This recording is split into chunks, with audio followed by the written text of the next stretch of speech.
birch tree with just bare branches, so it just kind of hit some twigs and caught the rotor blades, and then it spun it around and flipped it over, and it landed in some snow.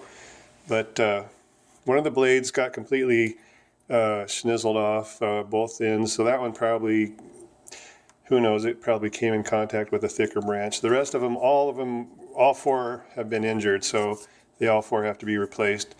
Out of 8 physical blades, only 2 came without any damage, but actually this one here, no damage on that one, and no damage on that one there. So it, if you've been flying helicopters for a while, you get used to replacing rotor blades and parts. And so anyway, this guy's pretty durable, I gotta say. It really, the arms, nothing's bent, nothing got twisted. It probably fell about 20 to 30 feet vertically after it hit the tree, which really, I don't think it hit anything hard. It just got kind of whipped around.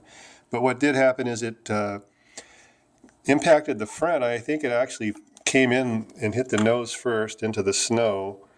And this little gimbal is super durable because down here underneath the gimbal was all packed with snow. Everywhere down below there that you can see was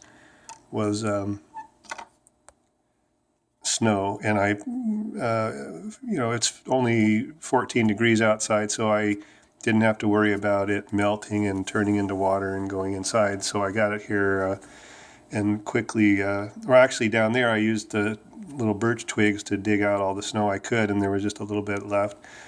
And when I got home, I put it here with some Q-tips and some paper towel pieces and got all the moisture out of it, but nothing had a chance to melt or drip inside. And nowhere else was there any snow or anything, any moisture to worry about. So really just kind of probably just spun around, boom, hit it, and it fell over. And when I found it, it was laying on its back like that. So what happened was the gimbal has in front, it has 2 little feet that you can see kind of underneath there, and then in the back it has there's one bracket that probably can't see it, it's too dark, but it just holds down the gimbal. It's a 3-point gimbal, but the base of it is just more of an isolation mount. The base is what actually jiggles. The gimbal doesn't jiggle. It's the whole base assembly is what jiggles, and the gimbal, the 3-axis gimbal is attached to that isolation base. Anyway, that little base can come above the brackets, and it can sit on the bracket, and it still functions pretty good, except you can tell that there's something not right just by looking at it. But anyway, so once I pushed it back into place with no problems, it works just fine. The only thing I haven't been able to do is flight test it because I have to get new rotor blades, and those are on order. So it won't be flying for a couple weeks, but man, this thing's a little, it's super durable, and I'm really impressed with it.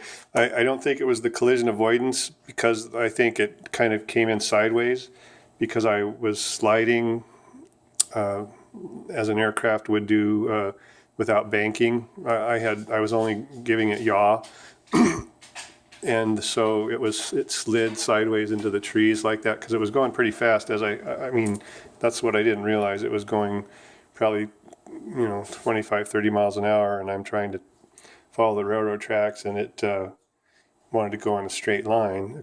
And so you can see from the video where it crashed that I had corrected at the very last second, but a little too late.